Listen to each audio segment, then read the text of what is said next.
July 29th. The year is 2026.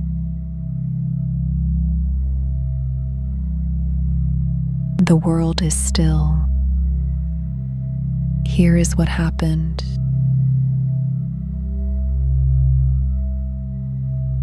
Iran launched missiles at military bases in Jordan early Wednesday.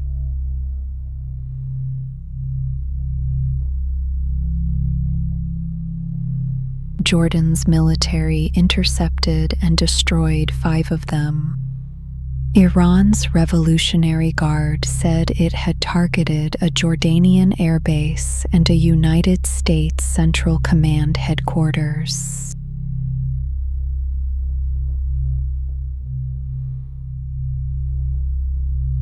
Hours earlier, the United States military said it had also knocked down an Iranian missile barrage aimed at American forces in the region.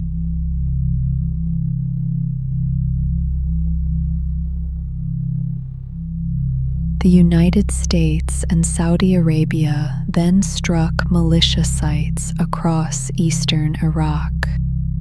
The 2 countries said the strikes were a response to more than 30 drone attacks in the previous 3 days.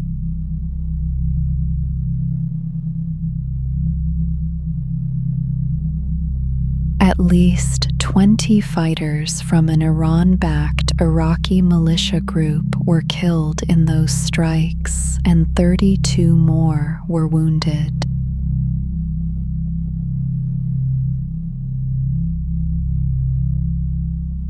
Iraq's prime minister called an emergency meeting of the country's National Security Council to discuss the strikes.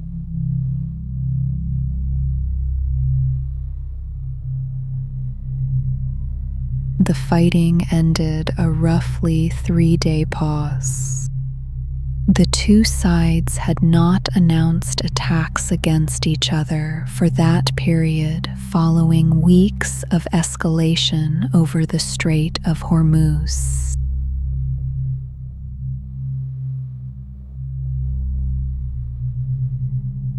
More will be known in the coming days as both sides weigh their next steps.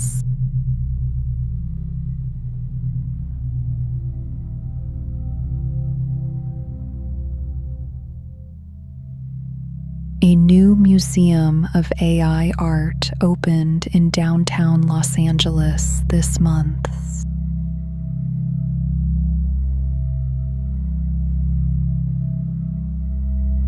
It is called Dataland, and it was founded by a digital artist based in the city.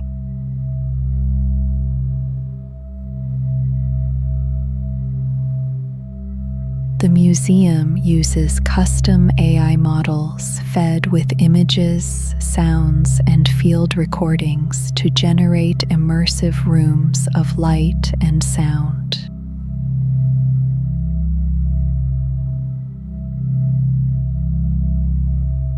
Visitors move through spaces where the visuals respond to biometric data captured through wearable wristbands.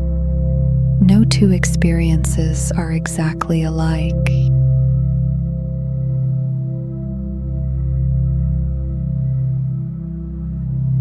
The artist describes the work as an equal collaboration between human direction and machine generation.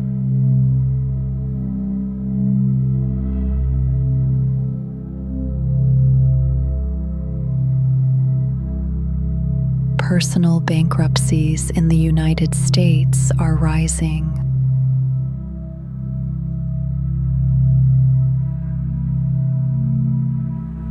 More than 500,000 were filed last year, nearly 50% more than 3 years earlier.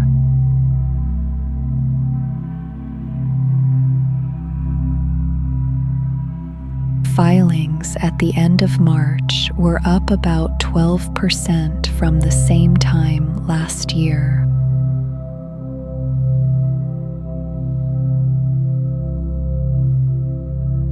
Experts say more Americans have reached the point where debt pressure has overcome the reluctance to file.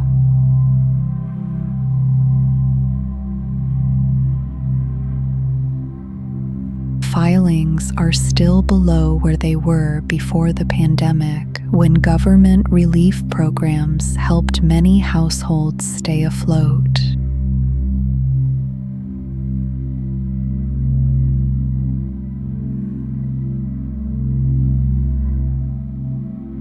The Federal Reserve is meeting this week to decide whether to change interest rates.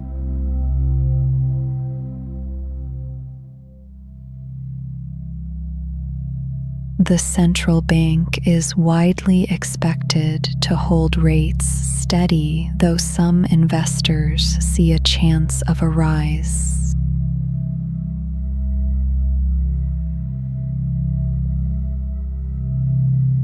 Annual inflation reached 4.2% in May, its highest level in more than 3 years, and cooled somewhat last month.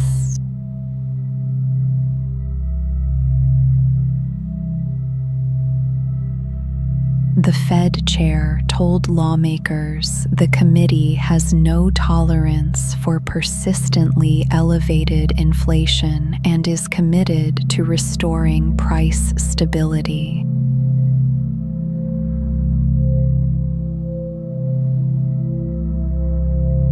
The job market has stabilized, and the Fed chair described it as broadly stable with unemployment quite low.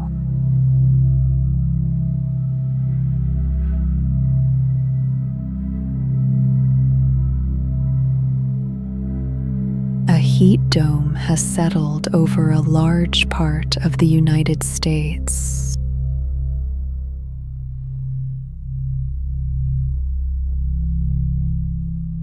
About 70 million people are affected from New Mexico to North Carolina.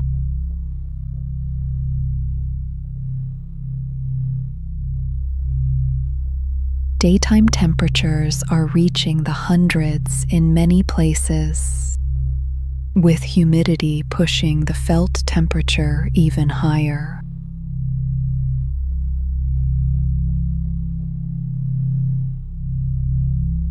Later this week, the worst heat is expected to shift west, with temperatures near 115 degrees forecast around Phoenix.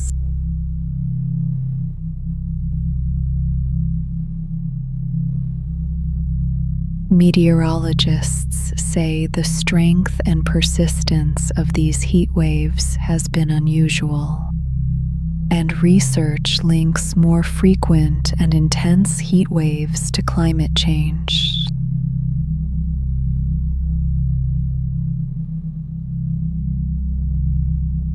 People with heart conditions or high blood pressure may be especially vulnerable, as some medications can affect the body's ability to manage extreme heat.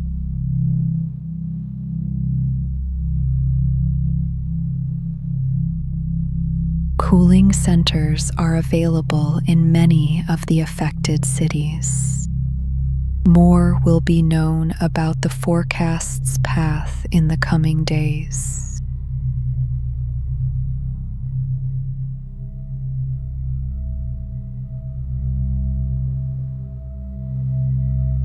The gap in wealth between renters and homeowners has reached a record high.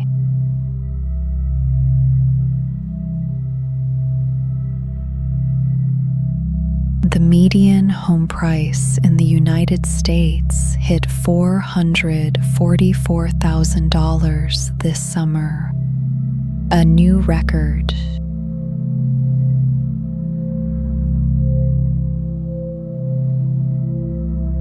Owners have built substantial wealth as values climbed, while many would-be buyers can no longer afford to get in.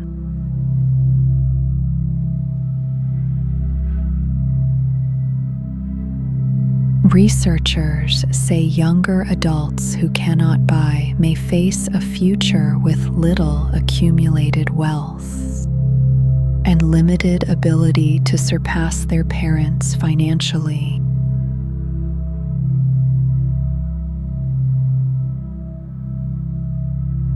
More will be known about the long-term effects as the trend continues.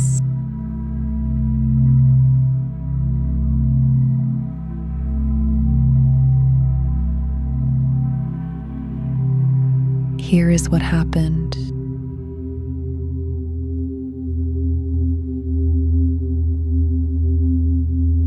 The world is still.